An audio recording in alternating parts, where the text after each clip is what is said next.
Buongiorno e ben ritrovati ad ore 13. Oggi, come vedete anche dal titolo, in sovrimpressione parleremo della sindrome da fatica cronica, in termine medico encefalomielite mialgica, una patologia, poi capiremo anche dai nostri ospiti se è giusto definirla una malattia rara, una patologia non sempre facile da individuare e anche da affrontare per la stessa persona affetta e per la famiglia che gli sta accanto. Ma parleremo di tutto questo insieme ai miei graditissimi ospiti che vado subito a presentare e che ringrazio per essere qui. Ringrazio il signor Girolamo Carollo, presidente dell'associazione CFS Onlus, buongiorno e ben ritrovato.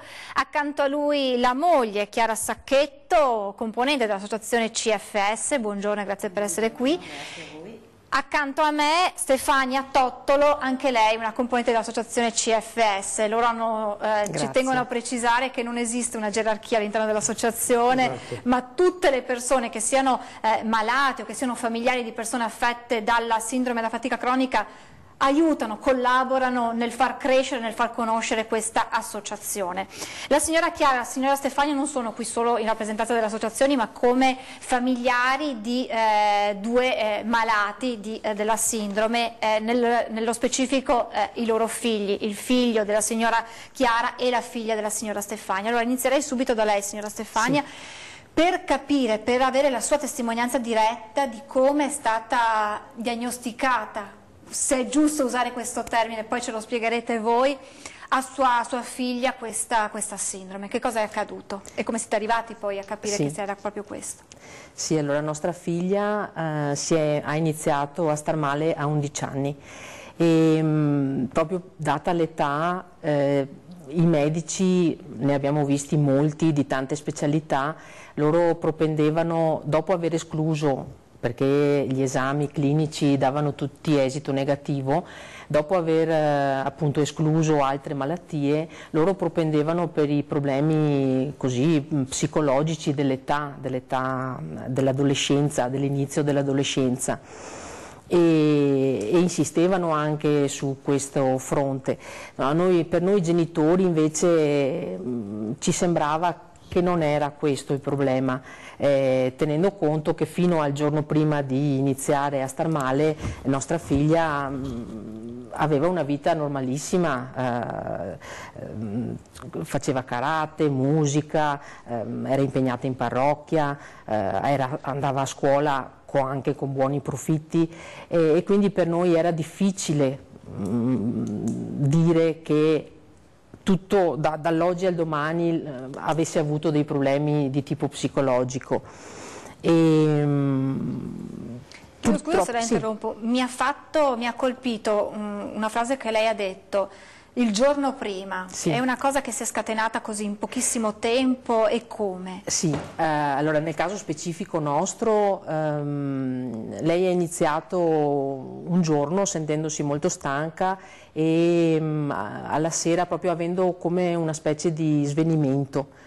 Poi è passato un quarto d'ora, si è un po' ripresa, insomma come al solito si aspetta perché si sa che in giro ci sono tanti virus, però dopo una settimana si parte, si va dalla pediatra e si cominciano gli accertamenti, perché questo senso di stanchezza, i dolori in tutto il corpo, l'incapacità proprio di rimanere alzata, tanto è vero che lei si preparava ogni mattina per andare a scuola ma poi non ce la faceva, tornava a letto oppure andavo a prenderla mezz'ora dopo, tutto questo insomma doveva, secondo noi, secondo i medici, doveva saltare fuori una qualche diagnosi, però 6 mesi abbiamo fatto di vari accertamenti, visite e niente, erano tutti con esito negativo. A un certo punto abbiamo pensato di cambiare medico di base. Il nuovo medico di base, con tutti gli esami davanti, quindi già avvantaggiato sicuramente, ha ipotizzato, ha fatto fare un esame del sangue ed è emersa una mononucleosi pregressa e in corso, quindi abbiamo detto aspettiamo, perché ci ha detto possono servire tanti mesi. Purtroppo però in settembre, quindi 9 mesi dopo l'inizio, lei ha smesso di leggere, non è più stata capace ed era il suo passatempo leggere. E mi ha detto: mamma, guarda, non riesco più a leggere, le parole si attorcigliano, non capisco quello che leggo, e lì mi sono molto preoccupata. Naturalmente abbiamo fatto altri accertamenti, tutti negativi, e poi il medico ci ha detto: potrebbe essere sindrome da fatica cronica. Ne aveva mai sentito parlare? Io no. E allora ho chiesto: beh, allora cosa facciamo? Insomma, aveva 12 anni. Bisogna accompagnarla, mi ha detto il medico. Cioè, io ho avuto subito un rigetto di questa parola accompagnarla, perché insomma mi dici che c'è questa malattia, facciamo qualcosa. Curiamola. Sì, o comunque insomma prendiamo una strada. Lui non ha potuto darmi altre indicazioni in quel momento e mi sono messa in internet. E in internet ho trovato, e non finirò mai di ringraziare, i riferimenti per i pochissimi medici che si occupano della sindrome.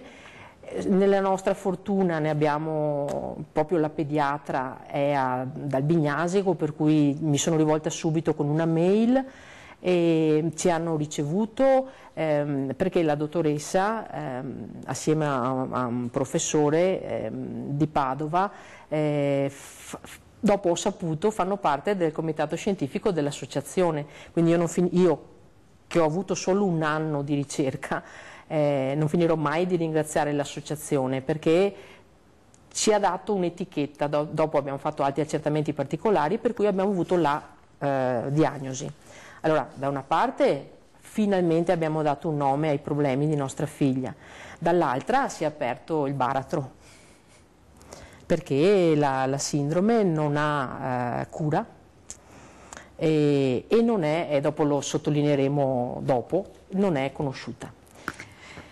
La interrompo un attimo, vorrei capire se la testimonianza della signora Chiara è simile o se che cosa è successo a suo figlio quando è stata diagnosticata e come siete arrivati poi anche voi, che percorso avete fatto? Noi siamo partiti alla preistoria di questa malattia perché è entrata in Italia nel 1992 grazie alle conoscenze per caso del professor Tirelli. Nostro figlio ha iniziato ad ammalarsi nel novembre del 1994 quando aveva 12 anni, adesso ne ha 35. E noi dall'oggi al domani, non è stata proprio come per la figlia di Stefania, però abbiamo visto questo bambino che improvvisamente si è spento. L'immagine richiama quello di una candela che si sta spegnendo.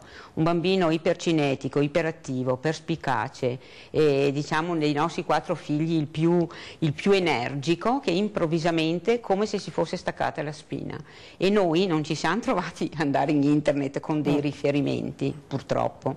Noi abbiamo cominciato l'iter che hanno cominciato tanti malati, essendo lui un bimbo, quindi il pediatra si rendeva conto che c'era qualcosa ma non capiva cosa, per fortuna lo ringrazierò sempre, che è il pediatra del nostro paese, però alla fine noi siamo finiti a Padova, dove è stato dimesso dopo un breve ricovero con un scorretto rapporto con la madre, che sarei io, quindi io e mio marito ci siamo dovuti recare in terapia, perché hanno detto ma forse qua, là, su, giù, la gelosia, tutte queste cose. Intanto questo ragazzino si spegneva sempre più, è rimasto assente tutto l'anno, in prima media, fortuna vuole che io essendo insegnante sono riuscito a seguirlo 1 a 1, per cui non ha mai perso anni, però da lì è iniziato veramente, il tutto è iniziato dopo una dose di vaccino contro i quali noi non abbiamo assolutamente niente, perché in soggetti predisposti poteva essere la mononucleosi, poteva essere l'influenza, poteva essere qualunque cosa. E da lì è iniziato il nostro calvario, che è stato veramente contro tutti e contro tutto, perché nessuno capiva cosa potesse essere. Per pura coincidenza, grazie al nostro medico di base, che non seguiva ancora Valerio, al suo pediatra, siamo finiti a Verona in immunopatologia, dove ci è stato detto ma forse potrebbe essere, ci hanno messo in contatto col professor Tirelli e nel 2000, dopo 6 anni che sembrano pochi ma sono interminabili, abbiamo avuto una diagnosi. Qui concordo, nel momento in cui hai la diagnosi subito ti sollevi perché dici beh vabbè allora c'è qualcosa, però dopo, siccome la strada era veramente tutta da creare, è stato veramente molto difficile. Ecco, adesso la situazione è molto diversa, per cui questi malati quantomeno sono creduti da molti, non da tutti ma da molti. Per noi è stato veramente andare, eravamo Don Chisciotte contro i mulini a vento, perché non si sapeva. I familiari, noi siamo stati molto fortunati, le nostre famiglie di origine, mia e di mio marito, sono stati tutti compatti con noi, per cui hanno capito che c'era qualcosa di cui non si poteva conoscere, non si poteva dare una risposta, ma qualcosa di reale c'era. Ecco. Questa candela che si spegne in che modo si è manifestata? Che cosa non faceva più? Non faceva più niente, perché il nostro figlio improvvisamente, dopo aver avuto 2 o 3 giorni con la febbre molto alta, si è disteso sul divano, ci rispondeva muovendo il dito indice per sì e no, e da lì non faceva più niente.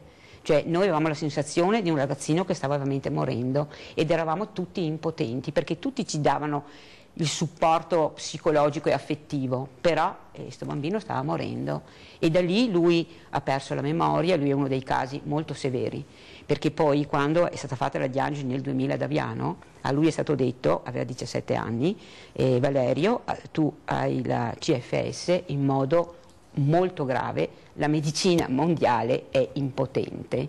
Nostro figlio quel giorno ha chiuso la bocca, l'ha riaperta dopo 1 anno e mezzo, parlando a monosillabi, dopo piano piano.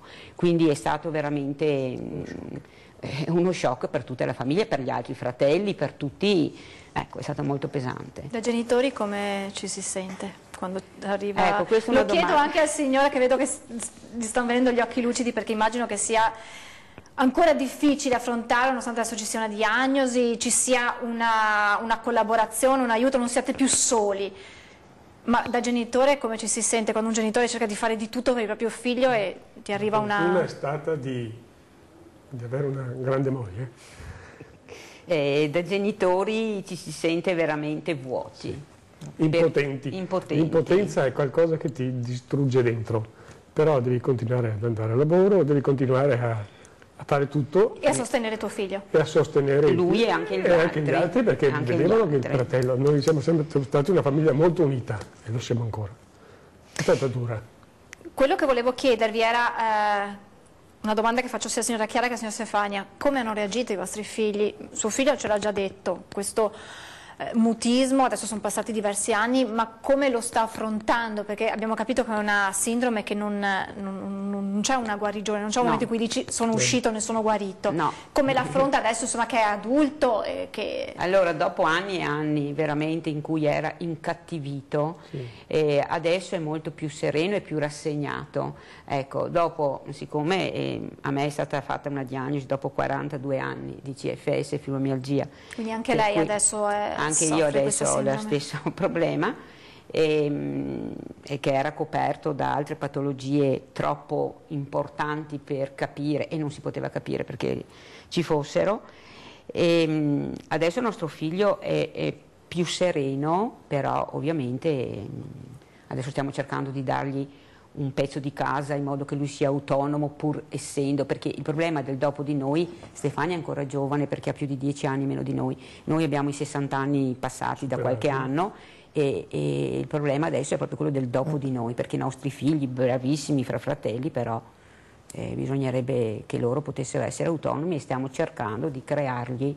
Ecco, quindi anche l'autonomia viene messa in qualche modo a rischio. Nel caso del nostro figlio sì, perché poi ci sono tante forme, ecco, però il nostro figlio adesso si muove, riesce ad andare in giardino, quindi deve fare le scale una volta al giorno, non sempre, però per anni e anni non si è mai mosso dalla camera alla sala, quindi 5 metri, 6 metri e basta, la sua autonomia era quella. Ci fermiamo e poi chiederò anche alla signora Stefania, sua figlia è più piccola e quindi probabilmente si affronta anche in modo diverso, ma ne parliamo subito dopo la pubblicità.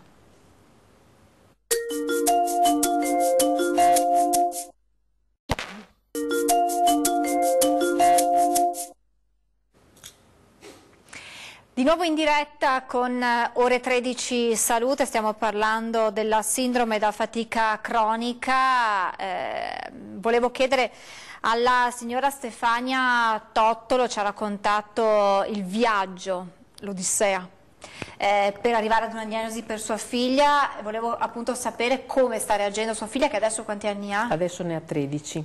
come vive questa, come convive con questa sindrome? C'è in qualche modo anche una forma di, passatemi a dire, vergogna nel raccontarlo? No. Comunque lo state così vedendo in altre persone che... Sì.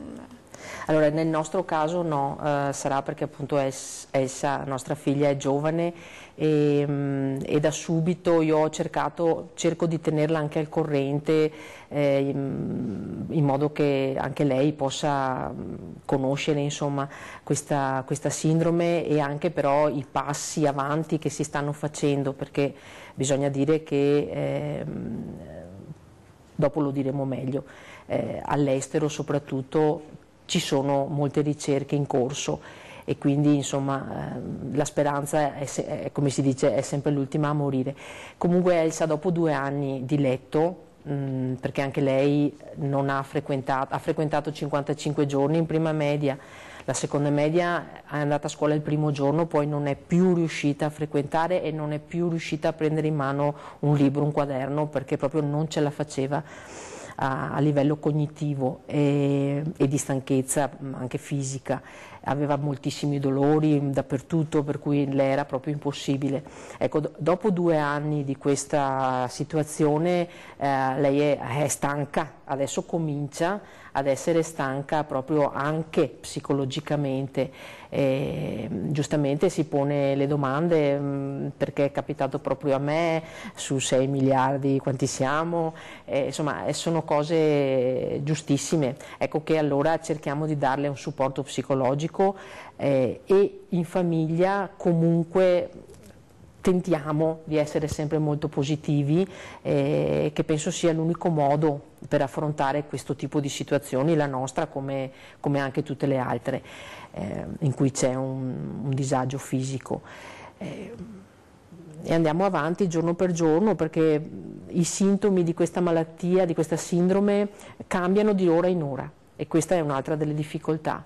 Quindi in questo momento magari lei si sente con abbastanza energia da star seduta a tavola a guardarmi sicuramente, da qua a mezz'ora dovrà distendersi perché non ce la fa più, oppure può rimanere alzata e fare qualcosina in più di quello che la sua energia le permette e stare una settimana a letto, perché poi non recupera più.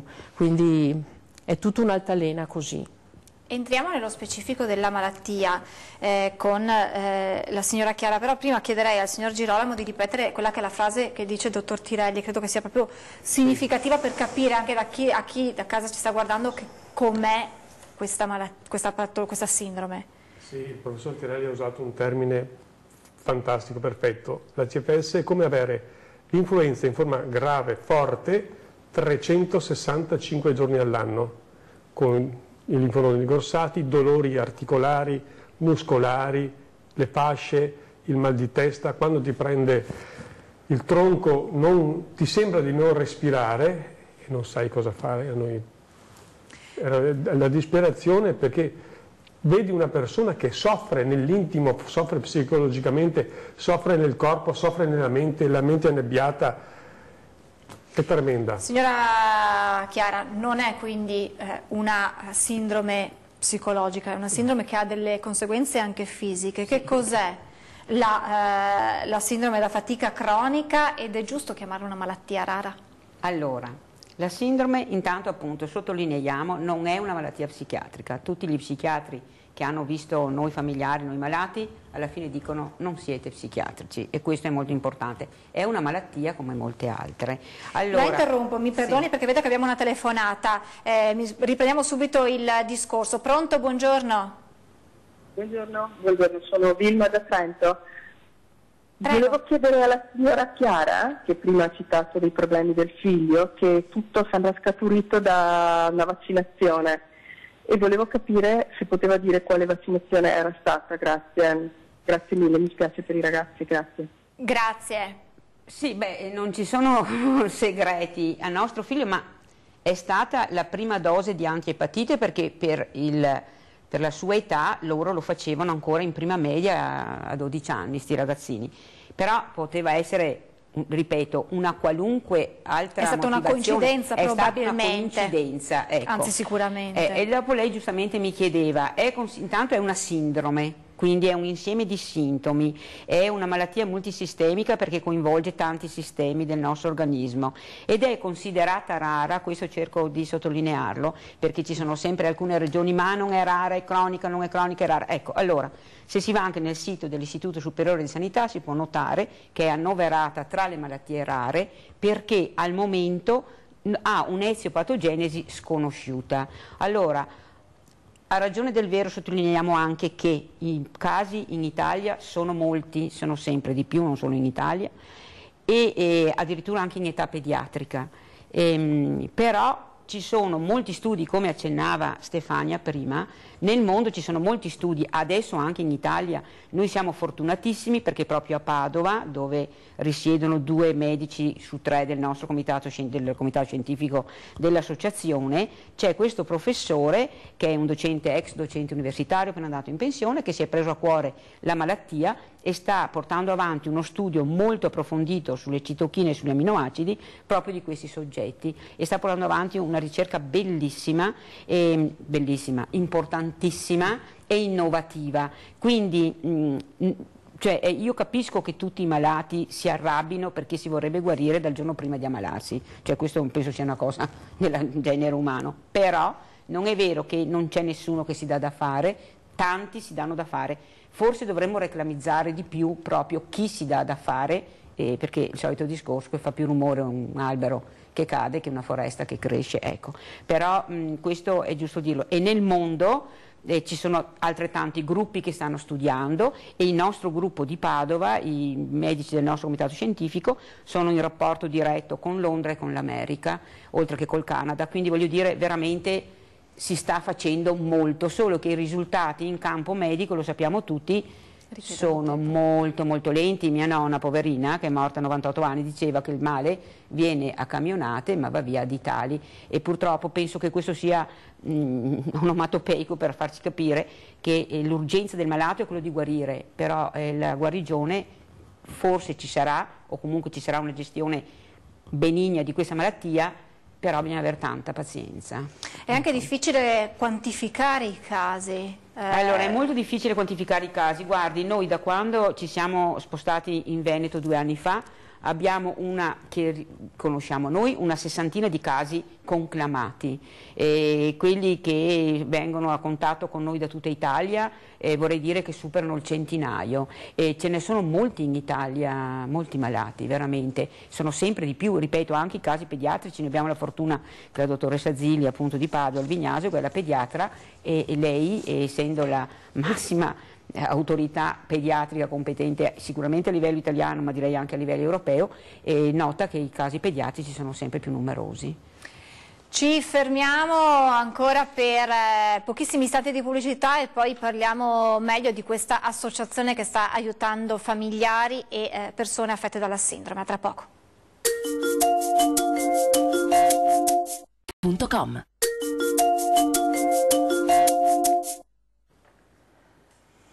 Rieccoci in diretta con Ore 13 insieme alla signora Chiara Sacchetto. Stavamo approfondendo un po' meglio che cosa vuol dire quando si parla di sindrome da fatica cronica. Voleva aggiungere una cosa, signora Sacchetto? Sì, volevo dire che questa malattia colpisce 3 aree soprattutto, quindi c'è questa fatica indescrivibile perché non è la stanchezza dopo che uno ha fatto una corsa, cioè è una cosa che bisogna provare per credere, penso di avere ormai i titoli per poterlo dire, che è diversa dalle fatiche normali, dolori diffusi in tutto il corpo, infatti molto spesso le CFS si associa anche a una forma di fibromialgia, e dopo questa incapacità di concentrarsi, cioè io adesso per esempio per riuscire a portare avanti questo discorso devo fare le fatiche di Ercole perché la mia mente continua a essere annebbiata, perdo il filo, eccetera, quindi il discorso è la concentrazione per cui questi ragazzi non si riesce. Non sembra, anzi mi permetto di fare i complimenti perché adesso, capendo un po' di più, ha un'energia, una forza da fare invidia a tante persone che non soffrono di questa sindrome. Abbiamo una telefonata, pronto? Buongiorno.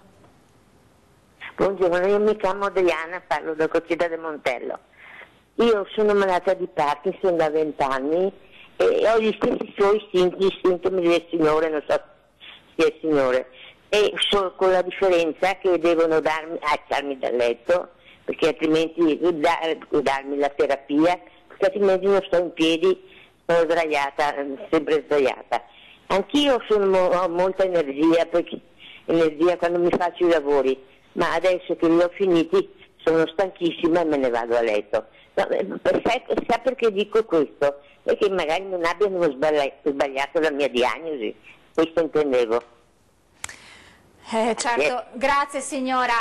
Nessuno dei presenti è un medico e quindi può in qualche modo, il consiglio è quello di mettersi magari in contatto con voi, che potreste dargli i nomi di qualche medico che vi ha seguiti e che magari può in qualche modo analizzare il caso specifico della signora. Se è stata fatta una diagnosi di Parkinson, se non ho sentito male, immagino insomma, che sia arrivato insomma, da persone competenti che abbiano saputo insomma, individuare quelli che sono i sintomi. Il consiglio è quello di mettersi in contatto con l'associazione CFS e avere dei consigli su qualche specialista a cui rivolgersi. Naturalmente facciamo tanti auguri alla nostra telespettatrice. Associazione CFS, Presidente Carollo, che nasce quando e perché nasce? Noi da tanti anni ci occupiamo di CFS, da quando l'abbiamo scoperta, per nostro figlio. Poi nel 2004 siamo entrati in contatto con un'associazione lombarda che si occupa e si occupa ancora di CFS.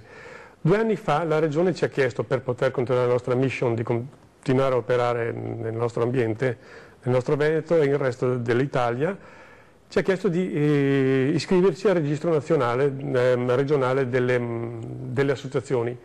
Abbiamo contattato il fantastico Centro Servizi di Volontariato di Vicenza, che ringrazierò sempre per la cortesia, l'amore e il modo che hanno di seguire le associazioni, noi comprese, e abbiamo costruito questa associazione. Io mi sono messo come presidente, la Chiara, mia moglie, come addetta alle pubbliche relazioni nel nostro piccolo, e abbiamo cominciato a tessere, a farci dei pliant, a fare i banchetti formativi, a informare, sensibilizzare la popolazione, fare convegni, fare gruppo, andare a Roma a parlarne al Centro Nazionale Malattie Rare, all'Istituto Superiore di Sanità.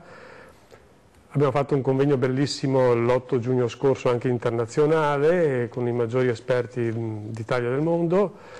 Continuiamo la nostra opera. Che dire, la nostra missione è anche di formare, se ce lo richiedono, i medici. Noi abbiamo parlato ancora qualche anno fa a qualche centinaio di medici di base, ai pediatri di libera scelta, ai primari, agli infermieri. Chiara e altre persone sono andate a parlare all'Università di Vicenza, di Padova, all'inizio, alla fine dell'anno universitario per gli infermieri, per sensibilizzare. Abbiamo fatto un protocollo con i nostri medici per quando un malato viene accolto in ospedale o al pronto soccorso. Nelle scuole, nel mondo del lavoro forniamo assistenza per quanto possibile, perché c'è sempre da imparare. Vorrei anche in questo momento ringraziare il primario del laboratorio analisi dell'ospedale Alto Vicentino di Sant'Orso, il dottor Antonio, che ha accolto le nostre istanze, fa le analisi ai nostri malati, ai malati di CFS, manda le analisi a Padova senza problemi, ci ha aperto le porte. Per noi è stato un viatico stupendo. Prego, signora. Sì, volevo aggiungere che il dottor Antico, inoltre, proprio partendo dai malati di CFS, per i quali è impossibile rimanere in sala d'attesa, ha strutturato un sistema per cui basta telefonare al laboratorio analisi, mandare via mail l'impegnativa con le analisi richieste, loro danno appuntamento e quando il malato arriva non deve aspettare neanche che vengano etichettate le provette, perché trova già tutto predisposto. Se ha l'appuntamento alle 8.05, lui alle 8.05 avrà il prelievo, alle 8.07 è già fuori, e questo proprio partendo dall'esigenza di questi malati che non riescono rimanere troppo tempo fermi in attesa, e che ecco, quindi veramente un encomio, perché oltre a lui anche poi molti altri medici di base che si sono dati da fare per questi malati. È un riconoscimento, una piccola cosa però che per voi deve essere fondamentale, tanto più per voi che avete avuto in passato insomma una difficoltà nel... Gli approcci iniziali sono stati traumatici. Difficili, però la buona volontà, un po' di amore, un po' di buonsenso si può fare. Signora Stefania, telefonata, sì. Poi arriva da lei. Pronto? Pronto? Pronto? Dario della provincia di Trento, buongiorno. Prego, buongiorno. Ma io mi stupisco che in un'epoca come la nostra, con tutta questa qualità, con tutta questa igiene, con tutto questo progresso, ci sono tutte queste malattie nuove, delle quali prima, qualche decennio fa, non si sapeva quasi niente, non c'erano quasi, e queste malattie sono sempre normalmente sono in continuo aumento, come sentivo anche di questa, e normalmente si dicono che le cause sono sconosciute, l'eziologia sconosciuta, non si conoscono le cause. Allora io mi chiedo, se queste cause sono sconosciute, se queste malattie continuano ad incrementare in maniera, a cominciare appunto dai bambini piccoli, come fanno ad escludere che c'entrino qualcosa, ad esempio, il vaccino? Come fanno ad escluderlo? La ringrazio, è una considerazione giusta, umanamente chiara, insomma, quello di chiedersi, ripeto, nessuno di noi tre è medico, però voi avete sicuramente più esperienza per rispondere o per comunque fare una considerazione su quello che ci ha appena detto il telespettatore. Ecco, allora, in uno dei recenti incontri con alcuni medici è stato detto che questa è una malattia legata più che alla genetica, quella di Mendel, all'epigenetica. Epigenetica che è la genetica che viene modificata dall'ambiente in cui viviamo, per cui non c'è da meravigliarsi, nel senso che mangiamo cibo inquinato e probabilmente assumiamo farmaci che hanno dentro ovviamente elementi inquinanti, e sarà probabile che anche alcuni tipi di vaccini non siano del tutto assolutamente salubri o comunque innocui per... Dopo, non essendo medico, non posso disquisire, perché questo è un argomento molto discusso, delicato. Comunque è evidente che tutte queste malattie, non occorre essere dei Nobel, sono legati all'ambiente in cui noi viviamo. Ecco. E dopo che ognuno abbia le sue teorie, però, ed è questo l'indirizzo che stanno prendendo i ricercatori, e che quindi poi quando ci diranno sì, si è modificato questo punto del gene perché bla bla bla bla bla, sapranno anche dirci il motivo. Sì, prego. Può essere una causa scatenante, possono essere innumerevoli, ognuno nasce con un DNA suo. Che poi può trasformare la nostra storia poi, esatto, anche della salute diversa per ognuno di noi. Signora Stefania, prima lei stava parlando, diceva adesso mia figlia magari davanti alla televisione, tra pochi minuti dovrà stendersi, cambia tutto, la quotidianità quando si ha a che fare con questa sindrome. Sì, la quotidianità cambia di minuto in minuto quasi, e questo porta grosse difficoltà agli ammalati e alle famiglie, perché tutta la nostra vita dovrebbe rispondere a dei programmi, a partire dagli esami medici, che si fissano gli esami, poi magari proprio quel giorno il nostro ammalato non riesce neanche ad alzarsi dal letto e ci tocca disdirlo. Per esempio, una cosa molto banale, o come diceva Chiara, andiamo a fare un prelievo del sangue, dove andiamo non c'è la sensibilità particolare per questi ammalati. Nel Trevigiano purtroppo manca completamente anche, fra virgolette, la conoscenza da parte dei medici.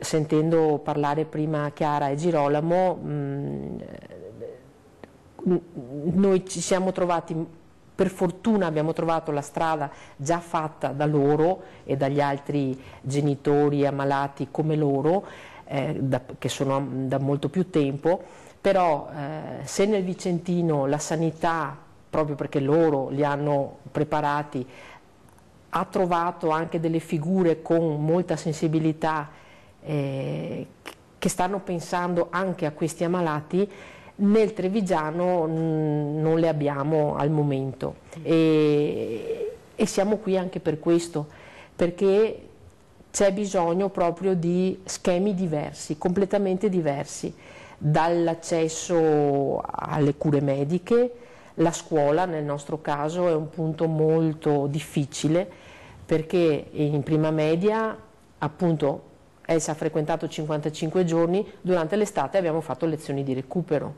però ne ho pagate più senza andare, perché non ce la poteva fare, che quelle che ha effettivamente fatto, per esempio. Poi abbiamo in seconda media, dove non ha mai frequentato, dopo alcuni mesi nel tentativo di spiegare che cos'era la sindrome, che cosa comportava, sono addirittura venuti loro da Vicenza a parlare con il preside, poi il preside si è reso conto, ha studiato, conosceva la sindrome come noi, e però ancora una volta è lasciato alla sensibilità personale. E da lì la scuola è partita dandoci degli aiuti che però purtroppo non possono essere misurati su questi problemi, perché anche loro hanno degli schemi molto rigidi da rispettare, mentre qui per questi nostri ragazzi c'è bisogno di estrema elasticità. Allora ci sono dei genitori che scelgono la scuola privata con sacrifici grossissimi a livello economico, a livello di spostamenti, perché deve esserci una persona in famiglia dedicata all'ammalato. Sì.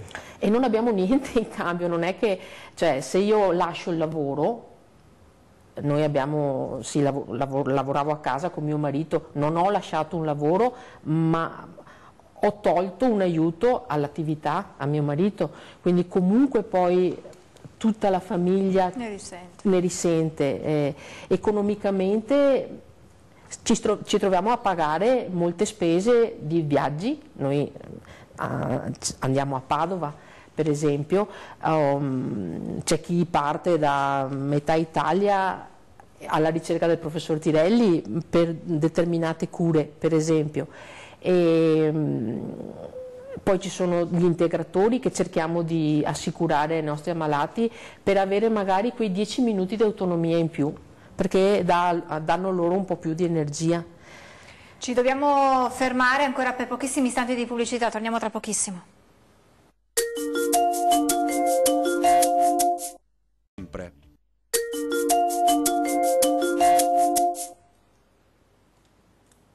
Ancora in diretta con Ore 13 Salute, stiamo parlando della sindrome da fatica cronica. Signora Stefania Tottolo, lei ci stava parlando un po' di quelle che è la quotidianità per chi è affetto da questa sindrome. Abbiamo parlato della scuola, per quanto riguarda il lavoro e la vita sociale, considerando che sua figlia è anche giovane, nell'età in cui si hanno le amicizie, si vorrebbe uscire, come cambia la vita in questo senso, lavoro e vita sociale? Allora, per quanto riguarda la vita sociale cambia completamente, perché soprattutto a questa età, ma ad ogni età, le altre persone fanno fatica a stare vicine a una persona che non si sa mai se la disturbi o meno, perché non ha le forze per fare la telefonata, per scrivere o leggere il messaggio o per dialogare, e quindi si perdono completamente tutti, le relazioni sociali si perdono praticamente.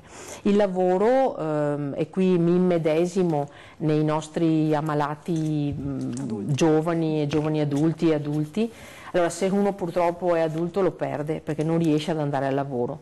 Abbiamo delle persone un po' più giovani che cercano in tutti i modi di inserirsi nel mondo del lavoro, ma trovano sicuramente dei grossi pali, perché il lavoro è strutturato in modo da non dar loro spazio, ma anche non hanno possibilità di passare attraverso le commissioni mediche, o meglio, possono anche passare attraverso le commissioni mediche, ma vengono riconosciuti proprio per quello che hanno, perché troppo spesso vengono rimandati come problema psicologico, perché i medici stessi non conoscono la sindrome. Ecco, questi sono i nostri problemi, la nostra quotidianità, che è una lotta continua che cambia di ora in ora. Quindi la richiesta, una delle prime richieste è quella che venga riconosciuta. La malattia c'è, esiste, ed è importante che non solo il mondo scientifico ma tutta la società ne sia consapevole. Esatto, perché è riconosciuta ma solo sulla carta praticamente. Ecco, io rubo soltanto un minuto per ringraziare le persone che ci hanno veramente regalato questo tempo in trasmissione, ed è un regalo grandissimo per tutti gli ammalati e le loro famiglie. Grazie. Noi ringraziamo voi. Prego signora Chiara. Sì, ecco, cosa chiediamo come associazione? Ecco, Stefania diciamo che ha toccato il punto dolens, che è il più importante, quello di sensibilizzare, informare, formare le commissioni invalidi, perché noi, avendo un figlio malato gravissimo, è stato uno dei primi in Italia riconosciuto invalido solo per CFS, ok? E la vita sociale appunto è 0, quindi questa è la prima richiesta, che le commissioni invalidi o comunque chi è responsabile cerchi di formare questi medici. Poi, siccome la regione Veneto è una regione molto avanti, fra virgolette, in Italia, ha riconosciuto questa malattia a livello regionale ancora 2 anni fa, in aprile, però manca l'attuazione, perché la legge venga poi attuata, non so se si dica legge perché i miei termini giuridici sono pietosi, comunque bisogna designare un centro di riferimento, sembrava Padova, sembrava Verona, sembrava qua, sembrava là, e siamo ancora nel limbo, ok? Quindi è molto urgente che venga designato un centro di riferimento, anche se dirla così è facile, poi bisogna trovare persone competenti, perché quando io ho aperto il centro, benissimo, però ci devono essere persone che conoscono e che lavorano lì, ecco, quindi formate, quindi questo senz'altro. E poi diciamo che bisognerebbe che tutte le ULSE, io sentivo parlare del Trevigiano, è vero quello che ha detto Stefania, noi nel Vicentino siamo fortunati, abbiamo un'assistenza domiciliare integrata che funziona al 100 per 1000, per cui noi non abbiamo mai problemi dei prelievi a domicilio, perché vengono a domicilio, qualunque cosa fanno a domicilio, flebo e tutto quello che serve.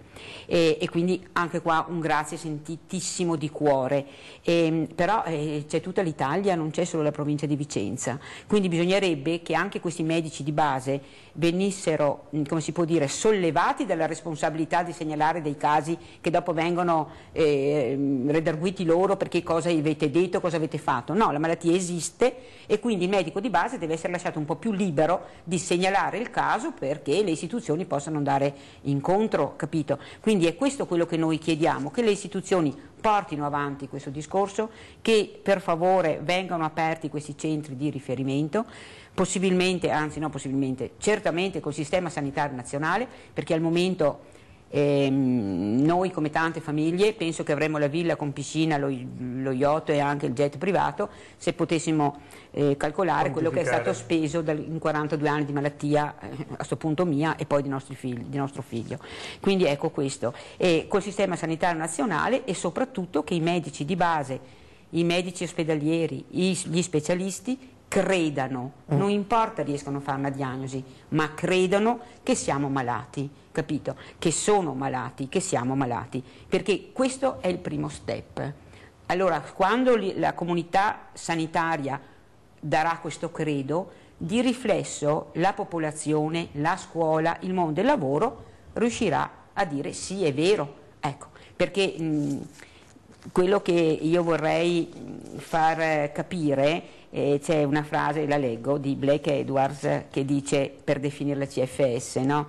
La CFS, buona notizia è che non ne muori, la cattiva notizia è che non ne muori, purtroppo, perché quando tu devi vivere tutta la vita con certi tipi di dolori, ti auguri veramente di morire, cioè la morte è un sollievo a questo punto. Allora qui non vogliamo drammatizzare niente, non vogliamo assolutamente, vogliamo dare molta speranza, dire che proprio perché siamo consapevoli di questo, perché il nemico alla fronte se lo conosci, come associazione e come tanti medici ci stiamo dando da fare moltissimo finché riusciremo. Ecco.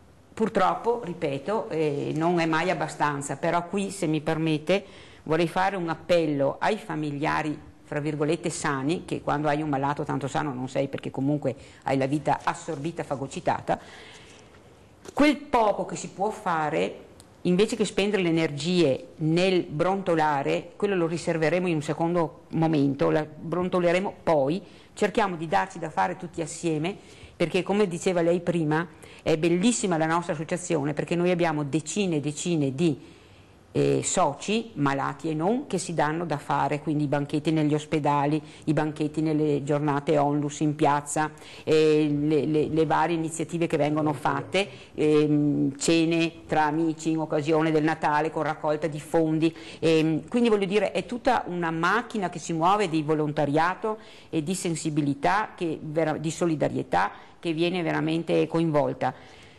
Quindi tutti i familiari in primis, per favore, se riescono 1 minuto, 2 minuti, 3 minuti, quello che possono, come possono, ma dedicarlo, perché personalmente io ho esaurito tutte le mie riserve, dopo 20 anni sinceramente, ecco. E mio marito adesso non ne ha più solo uno di malato, ma ne ha 2 da seguire in famiglia, e dopo abbiamo anche il resto da fare. Ha una grande energia, sì, però quindi voglio dire, ha mostrato i muscoli, voi non avete visto, abbiamo veramente bisogno che ci siano nuove risorse, nuova linfa che venga con molta serenità, non a protestare per il gusto di protestare, ripeto, quello lo risolveremo, ma un'energia costruttiva, un'energia costruttiva per vedere tutto quello che viene fatto. www.hfsonlus.org è il sito nel quale chi volesse, anche chi non ha il problema, può andare per conoscerlo meglio, per capire che se si ha a che fare con una persona affetta da sindrome bisogna aprirsi e aiutare anche nel nostro piccolo queste persone, i loro familiari. Per chi invece ha un familiare o lui stesso può trovare i contatti telefonici per mettersi in contatto con queste meravigliose persone e, come ha detto la signora Chiara, nel proprio piccolo aiutarle. Noi siamo in chiusura, io posso solo ringraziarvi per la vostra testimonianza, per la vostra forza che ci avete dimostrato e per averci fatto conoscere qualcosa in più di questa sindrome da fatica cronica. Grazie al presidente dell'associazione Girolamo Carollo, la signora Chiara Sacchetto, la signora Stefania Tottolo. Vi faccio davvero un grande in bocca al lupo per voi, per i vostri familiari e per la vostra associazione, perché possa crescere e possa essere accolta dalla società, che potrà anche lei crescere di conseguenza. Grazie a voi per averci seguito, buona giornata a tutti.